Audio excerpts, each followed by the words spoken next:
Namaste, children.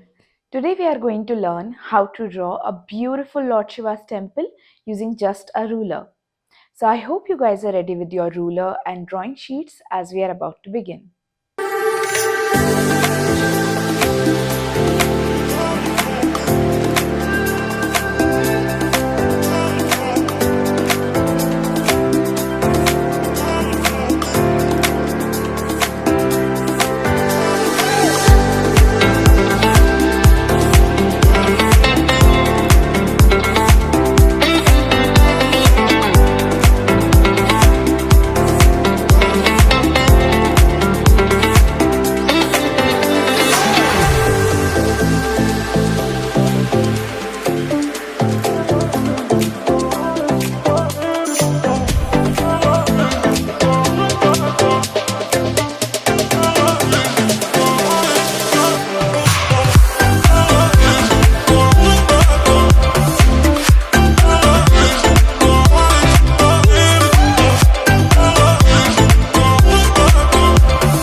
Wow, how easy it was to draw a temple like that.